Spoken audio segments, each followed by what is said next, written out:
your friend and our mayor, Garret Nancolas.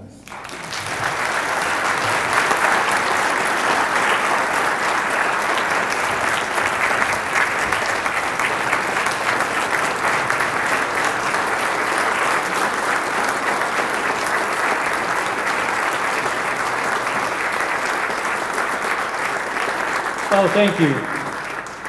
Carl, thank you for that very, very nice introduction. And that's what I like best about being in the city of Caldwell, is because I love the people here. I love being considered your friend and others' friends in this room. I love family. I love what the city stands for. I love people in this community. And that's what makes Caldwell so great. And that is the theme of this year's State of the City address. Caldwell, a good city, becoming great. And that's what I would like to talk about today. I am so grateful for this beautiful college that we have within our city. President Henberg and his lovely wife, Lori, thank you for being here and welcome to the State of the City address. Thank you for your friendship, your partnership. Thank you for being you. I had the privilege of being on the hiring panel for President Henberg. I wish I would have saved the piece of paper, because as I sat next to Jasper LaCalzi and we went through the interview process, after about 10 minutes with President Henberg, I wrote on a piece of paper, "Hire him now," and handed it to Jasper. I wish I could have kept that piece of paper and handed it to you, President. That's how impressive you are, and we're so grateful to have your guidance and leadership of this great institution. And I'm going to introduce the guy sitting next to you here in just a minute, okay? Is that all right? Okay. I want to thank our sponsors, the Hartwell Corporation. Thank you very much for your constant sponsorship of this event, for your great leadership in this community, for your employees. I think that's incredible that you have just become an ESOP. That's amazing. Thank you for that. What a great example you are to other businesses in this community. Intermountain Community Bank, Alan, thank you so much for your sponsorship. And it's not just this event that Hartwell and Intermountain Bank sponsors, but they sponsor so many events around this community, including the Mayor's Youth Advisory Council events. They've always come to our dinners. They've always come and given great, generous donations to this young group, and we appreciate that very, very much. And again, that is what makes Caldwell so great. I'm so grateful for these council members to my right and to my left.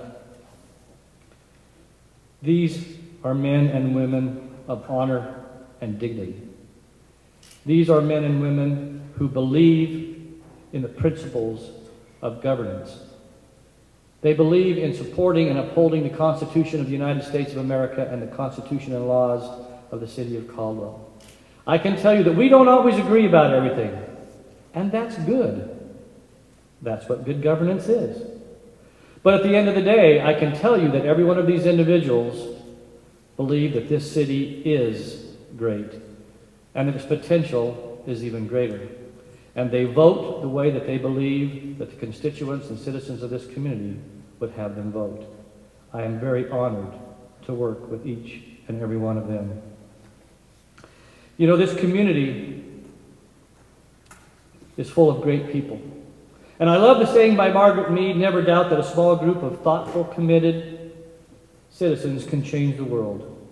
Indeed, may I say, it's the only thing that ever has." That's what this community is full of. Individuals that fit this description exactly. And I have the privilege of working with them at the Chamber. Teresa, thank you to the Chamber for what you have done and how you have lifted that organization up, what you do for this community, for your friendship, for your leadership. And you are a great example of what this is talking about. But there's somebody else that I would like to talk about for just a moment. Each year we have the privilege of acknowledging someone in this community to receive the Mayor's Lifetime Achievement Award. This year's recipient is known as the First Lady of the Arts because of her work as a musician, teacher, mentor, and booster of the fine and performing arts. She graduated summa cum laude from the College of Idaho, class of 1959, with a degree in piano performance and music history. A native of Idaho Falls, she began playing piano in the 6th grade. By ninth grade, she was already accomplished enough to perform the Hallelujah Chorus from Handel's Messiah with her ninth grade choir. Sylvia has been the director of the Caldwell Fine Arts for 31 years, and the 51-year-old organization has flourished and expanded since she took the helm. In addition to directing Caldwell Fine Arts, she still plays and performs, as she did here today. Wasn't that beautiful, by the way? And thank you also to her partner, Mrs. Atterbury. She has performed as the organist at Boone Presbyterian Church in Caldwell for over 50 years, and she and Barbara Atterbury have performed a piano duet recital every year since 1986. Sylvia and Jack Hunt will celebrate their 53rd anniversary in July. They have 2 children, Anthony Hunt and Mary Hunt Macy, and 4 grandchildren. Her awards include the Idaho Statesman Distinguished Citizen, the Idaho Governor's Medal for Distinguished Service to the Arts, and the College of Idaho Alumni Service Award. Please help me in welcome to the stage to receive this year's Mayor's Lifetime Achievement Award, Mrs. Sylvia Hunt.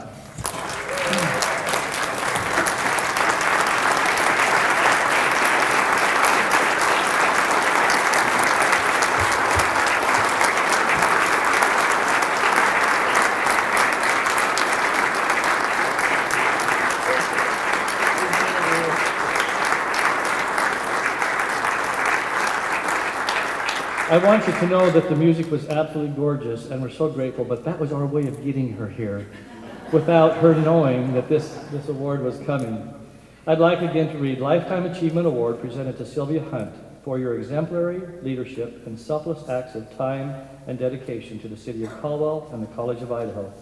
Your talents as a musician, teacher, and mentor are outstanding. You are the Treasure Valley's First Lady of the Arts. Thank you very, very much.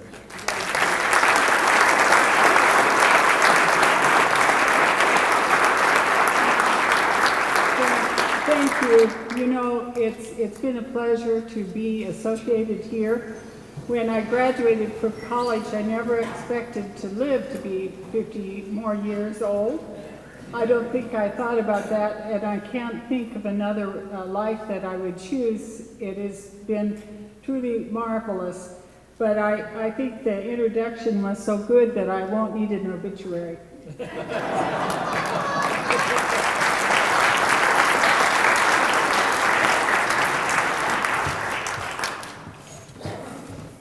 There are also some other individuals in this room that I would like to recognize and thank. I am so thankful for my parents.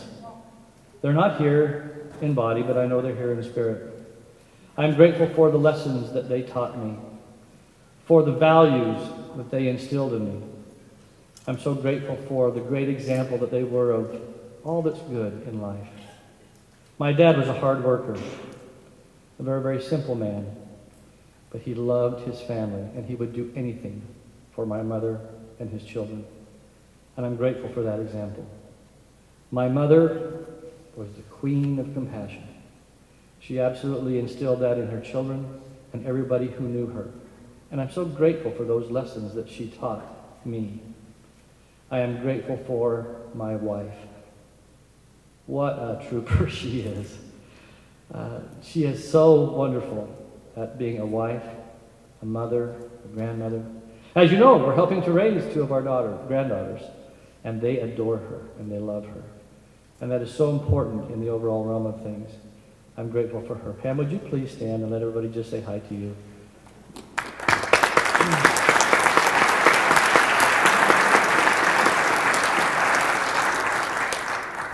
You know, they say that an individual is measured by their friends. And if that's the case, then I am the luckiest man on the planet because I have some of the most wonderful and incredible friends in the world. Other elected officials who have supported me and taught me, mentored me, and stood by me through very, very difficult times over the past decade. And I would like to thank those elected officials for their willingness to serve. First of all, my brother from another mother, Tom Dale, Mayor of Nampa. Would you please stand? Mayor Tammy DeVeard from the City of Meridian.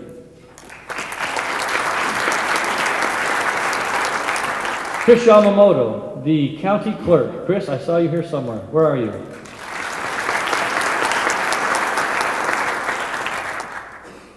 Newly elected Sheriff Donahue. Are you here, Sheriff? I know he's here somewhere. Canyon County Commissioner Chris Hansen. Craig Hansen. Oh, sorry. Sorry, Craig. Did I miss any elected officials that are out there? I apologize. I tried to. Is Attorney General here? Yes. Attorney General Lawrence Wasden. Thank you so very much for coming. Thank you, sir. Talk about a man of integrity and honor. That is the example, premier example of those two characteristics. So, as we look at 2012, boy, am I glad the Mayans were wrong. We have so much to look forward to. We have so many things yet to accomplish. And 2012 was a year that was very interesting, to say the least. It was a year filled with challenges, new opportunities, frustrations, economic concerns. It was a time that exemplified that life has changed. We are, as you know, the sum total of all the events that happen in our lives, right? Everything that has happened prior to us that led up to 2012 makes us who we are today. All those things that were good, that were bad, that were happy, that were sad, that were challenging, that were rewarding, that were successful, all those things seem to come to a head in 2012 with all the issues that we faced. We live in a time now where technology is at its all-time high. We can receive instant information instantaneously. Information can be broadcast around the world in a matter of seconds. People tweet. Facebook, LinkedIn, all kinds of ways of communicating electronically that has changed the way that we as a society communicate. And I think there's wonderful things about that. But I think there's also a very, very unintended negative side of that. Because I believe that the most important thing that we have are relationships. And it's so hard to have a relationship that is not face-to-face. It's hard to tell when you're tweeting if you're joking or not. It's hard to tell on Facebook or through email if you're serious or not, or you're angry or not, or upset or not. And so those are things that have changed the way that we communicate. So it's very, very important that we choose our words and our actions wisely. It has also become a state of transparency in everything we do, which is also good. People who are involved in governance need to be held to a higher standard. We have made commitments and promises to those who elected us to live in an exemplary manner. And that's very, very important. But because of technology, everything is so transparent that we have to be on our best watch all the time. And that is a good thing, but it's also made us change the way that we live our lives, knowing that. This year was a year of 2012 was a year of fiscal and economic uncertainty. We didn't know whether we were going to fall off a cliff or not. We still don't know if that cliff will be overcome. We don't know what the ramifications that are. We are in the third year of a very, very dramatic downturn in trying to put our budgets together. And so it's changed the dynamics of what we do as a city and as families and as individuals dramatically. Adrian Peterson. Does everybody know who that is? He was the running back that the Boise State Broncos had to contain in that famous Fiesta Bowl. Do you remember that running back? Well, he has gone on to become what I consider a great running back. This year, in a year where the number of running plays per game is at an all-time low in the National Football League, he nearly broke the single-season rushing record in an environment like that. By how many, 9 yards? Wasn't it right? Just by 9 yards? That's a tremendous feat when there were only 27 running plays per game on the average in the NFL. But did he do it by himself? No. The unsung heroes are those huge linemen that open up holes in front of him, or that incredible quarterback that he had the opportunity of playing with, that deceived others and created a running game by being a great passer, and the coaches who put that program together, the defense that kept the other team from scoring and allowed the offense to be on the field. All those great team players allowed Adrian Peterson to become known as one of the greatest running backs of all time. Now, I looked up in the dictionary the definition of good, and that definition said adequate and satisfactory. There's a lot of good running backs in the NFL. But I looked up great, and it said outstandingly superior is what the dictionary said. And I believe Adrian Peterson fits that definition. But not by himself. Only with the efforts of those around him does he qualify for that definition. And so, as we work together to become great, we cannot do it on our own. We cannot become great without the efforts of all of our partners, the employees of the city of Caldwell, the Chamber of Commerce, the College of Idaho, Treasure Valley Community College, all of the governmental entities that we work with, these great city council members, the citizens of this community, the students of this community, the business owners in this community. All of our partners working together, we can become great. Because we need those linemen to open up the hole for us to run through. And I submit to you that that is why this community is not just good, but we are great. Because we have great partners. We have great citizens. We have great linemen opening up the holes for us every time we turn around. And I believe that's what makes Caldwell great. I would like to thank those linemen who opened up the holes for us, the employees of the city of Caldwell. If you are here, would you please rise and let everyone here recognize you and tell you thank you for the job that you do. Employees, please stand up so that we can thank you.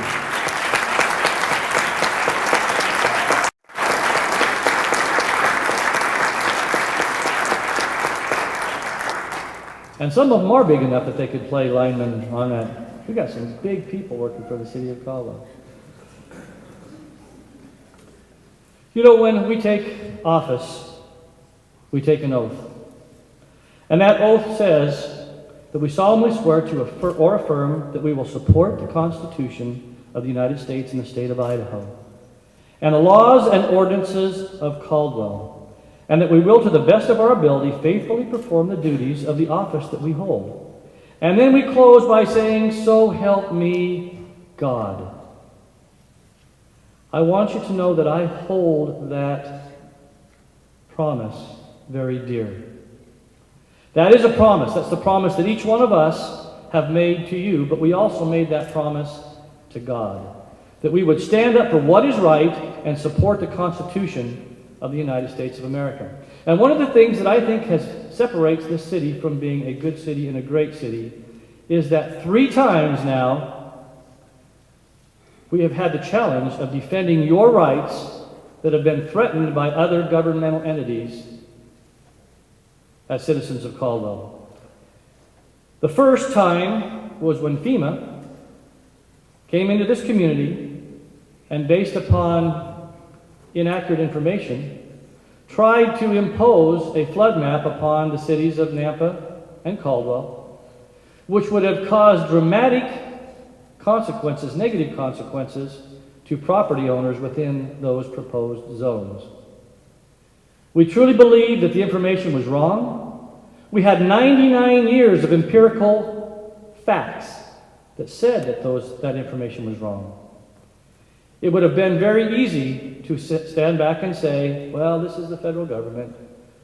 They must know what they're doing, and just to have allowed that to happen. But we did not.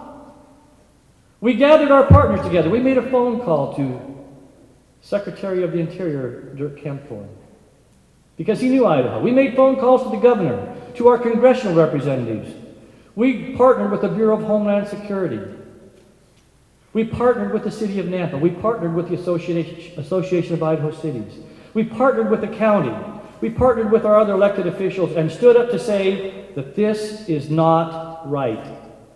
You cannot take the rights of these property owners away by imposing a map that is not accurate. It cost us some money. It cost us some time. But we prevailed. And now we were able to move forward with the Indian Creek Project. All the good things that are happening downtown are a result of those actions. And business owners and property owners in the city of Caldwell saved about $4 million a year in flood insurance premiums that they would have had to pay. I believe that is us standing up for the oath that we took to defend the Constitution. Now, I would like to very bluntly and plainly address the second time that that has happened in our community, and that is involving the Pioneer Irrigation District actions. Their attorney, Scott Campbell, and their board of directors sued the citizens of Caldwell, their own patrons, to take away their historical right, their God-given constitutionally protected right, to drain into the very drains that those same property owners helped to build, helped to construct, are paying for in the past, and are paying for today. We did not sue them. They sued you, the citizens and business people of Caldwell, who just happened to be in the boundaries of the Pioneer Irrigation District. That is the simpleness and the essence of this entire controversy. Now, I want you to know, and let it be said very firmly, that we understand and value the agricultural community. It's the largest industry in Canyon County. Cities and counties across this nation get along just fine draining into drains that everybody can share. There are only 2 irrigation districts in this state that have had problems dealing with this so-called drainage issue. Both of them represented by the same law firm. Both of them suing governmental entities to take away their rights to drain. I'll let you do the addition. To me, 2 and 2 always equals 4. And I can promise you that this city will never do anything to intentionally or inadvertently harm the agricultural community. We have been draining into those drains without consequence for over 100 years and can continue to do so. But what we will not stand by and allow to have happen is to have your rights taken away by another governmental entity because of ego, because of false accusations, fear-mongering, and smoke and mirrors. That's what this is about. So we will stand firm. We will continue to fight because the consequences of this action would mean that you, who live in that irrigation district, would have to spend between $80 and $100 million to recreate the very drainage system that you've already built and paid for. That is unconscionable in my estimation. And this body stands firm with resolve that we will not allow that to happen to our citizens. We also stand firm in the resolve that there is a way to make it happen so that everybody can be protected, so that everybody can have their rights preserved, and that life can go on as it should, with urban and agricultural activities living in harmony. Recently, the National League of Cities and the U.S. Conference of Mayors issued letters asking our president and vice president to violate the Constitution of the United States and ban guns. My heart goes out to those poor families in Newtown, Connecticut, whose children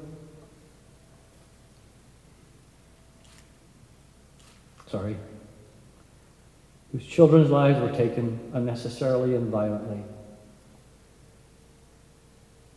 And we condemn the actions of individuals who use guns in violent acts. But that is not a reason or an excuse for the federal government to violate the Constitution of the United States and take away its citizens' rights to own guns.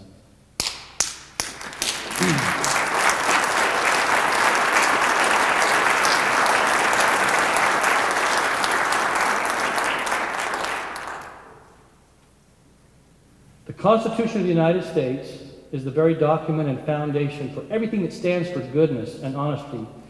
It is the document that men and women for generation after generation have given up their lives to protect. It is the document that we have fought wars over. It is the document that is the foundation of everything that we stand for in the United States of America. And I just want you to know that even though I sit on the board of the National League of Cities Board of Directors, that I spoke adamantly against that piece of the letter written to the President. I firmly believe that people who use guns should be punished. I firmly believe that people who break the law intentionally should be punished and severely. That we should have background checks for people who own guns. That there should be laws to guide and direct them. But again, I just want you to know that I do not agree with those two letters. I still believe that we need to be at the table. My first instinct was to resign from the board of directors. But after I thought about it, I thought, if I resign, then who's going to stand there and talk about this among other mayors? And so I'm going to continue to do that.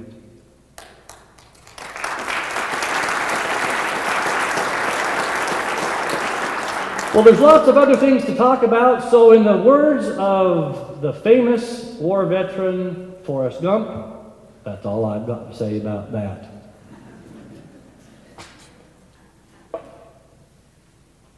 I just tried to make it a little lighter at the end of a very heavy subject. Vision is the best manifestation of human imagination and the primary motivation of human action.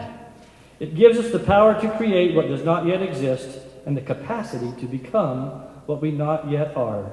Vision allows us to live out of our imagination and not our memory. I believe that vision is one of the elements that separates a good community from a great community. Communities with vision will be successful. A great community has vision in regards to all things, but particularly a great community honors and respects families. And ladies and gentlemen, we do that in the city of Caldwell. We have twice been the recipient of the America's Promise Alliance 100 Best Communities. That doesn't happen by accident. It happens because this community does respect our young people, our families. The Caldwell Youth Coalition is a partnership between the city of Caldwell and the Caldwell School District, addressing the most pressing issues facing youth, such as safety, after-school supervision, health, education, workforce, and community involvement. Another great program within the city of Caldwell, Advocates Against Family Violence, also known as Hope's Door, teaches families who come from violent situations how to make positive life choices through advocacy, support, education, awareness, affordable housing, and community involvement. We also ensure that our youth in this community have a real voice in the decision-making process. As was mentioned earlier, Caldwell's Mayor's Youth Advisory Council was the first in the state of Idaho, and one of the first in the nation. These great young people have received national recognition for their efforts. They have helped to start youth advisory councils across the state of Idaho, and in fact, across this nation, and as was mentioned, even in Russia. These young people have set an example to everyone about the quality of the leadership today that they are providing for Caldwell. We have collaborative youth programs and gather our individuals together on a monthly basis, and through that process have become what I believe is the second city in the United States to implement the Youth Master Plan. This is a collaborative effort, again, between all the providers of youth programs within the city of Caldwell, coming together for the common good of these young folks and their families. One of the issues that we tried to deal with in the Youth Master Plan was transportation and safe passage to and from schools and out-of-school activities. Through these efforts, recently, the Caldwell Transportation Company, Brown Bus Company, Valley Regional Transit, the Caldwell Family YMCA, and the City of Caldwell have come together to provide public transportation for these students in their out-of-school time. This is a direct result of the partnership between the City of Caldwell and its partners in supporting family and youth. Families first. It takes a village to raise our children. It cannot be done alone. We're so grateful for our partners, Advocates Against Family Violence, WITCO and YCAP, the Mentoring Network, CATCH, Veterans of Foreign Wars, Disabled American Veterans, Veterans Administration, the Idaho Department of Labor, Salvation Army, Southwest District Health Department, YMCA, and many, many others. Our team approach is meeting the needs of our citizens in an unprecedented way. I would like to reference, just real quickly if I could, this brochure that was just put out by the city to provide resources for the citizens of our community if they have need.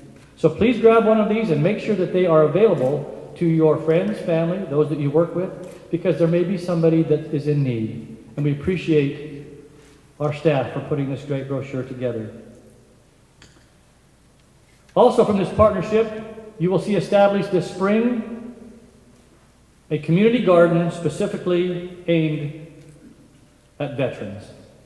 This will be next to the Water Department on Centennial, and this will be a community garden where we can honor our veterans and allow them to come together to grow gardens, to use their talents and expertise, and then also be in a safe environment.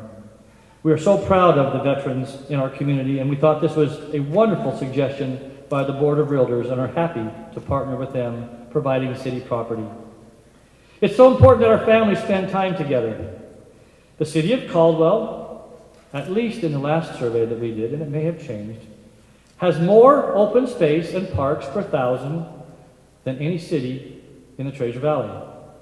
We have 324 acres open for public in our park system. Our park master plan calls for 6.5 acres per thousand. We are currently at 6.89 acres per thousand.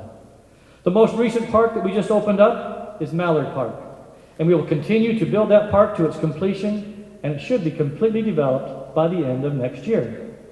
It is the first park within our city that has completely accessible, completely accessible equipment, playground equipment, so that those individuals who are handicapped can also take advantage of our park system. We're so grateful for our recreation program. We have programs for all ages in this community, and we pride ourselves in the thousands of participants in over 100 different activities that take place in the City of Caldwell every year. Safe passage for our students and families around the community and to school is absolutely essential. Our Bike and Pathway Committee has made great progress over the past couple of years, and most recently we opened 3.5 miles of pathway connecting downtown to the YMCA. We have plans in the future to continue that pathway system all the way to Mallard Park. Also this year, the Bike and Pathway Committee improved the I-84 pedestrian overpass and added safe passage along 10th Avenue and the golf course.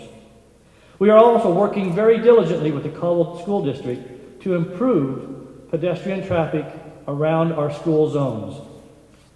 We just recently installed a new hawk system on 10th Avenue. I don't know if you had a chance to see that yet, but it is absolutely wonderful, providing very safe passage over a very, very busy street. It's amazing how much work and time and effort goes into making something like that. Just to put it in perspective, that one little improvement was more than $80,000 of the city's budget just to install that passage system. But now, those individuals can get across 10th Street very safely. We are also working with Caldwell School District to provide better passage along Montana and access to Washington School. In order for us to truly appreciate the future, we must respect and acknowledge our past. Our history is the connection between yesterday, today, and tomorrow. In order to really maximize the future, we must understand and maintain a connection with that past. We have a wonderful historic district in the city of Caldwell and have recently formed the Caldwell Historic Preservation Commission in cooperation with the Planning and Zoning Department. We have established historic districts throughout the city of Caldwell, and those great individuals have gone about marking those great historic places with improved signage. We have also offered tours around this community thanks to Mr. Chuck Randolph. That man is a walking encyclopedia. I don't know how he keeps in his mind what he does, but he is absolutely incredible. We are so proud of the events that we host here in this community. Events that bring families and friends together. Just to name a couple, the Caldwell 4th of July celebration at Memorial Park. Movies for a Cause. We are so grateful for that event, and thank you to Holland and Hart for sponsoring that event and making it possible. But we have free movies in the park. That is, as long as Debbie Geyer does not get involved in the planning, and so that it doesn't rain and snow and sleet and hail every Friday that she's involved in that. We really believe that this was something that Debbie should probably go into the business in these areas where there's droughts. All you need to do is have Debbie go plan an event in a mortally dry area, and on that evening we can assure you that it will rain.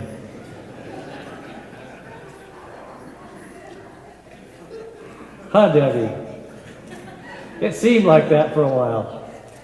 But when it doesn't rain, this is a wonderful event for the families in our community. It's free, held at Memorial Park. We also have the Indian Creek Festival in September. Thousands of individuals come together to celebrate the improvements in downtown. And last but not least, the Winter Wonderland event and the Nightlight Christmas Parade in partnership with the Chamber of Commerce. Those two events brought more than 15,000 people to downtown Caldwell this past fall.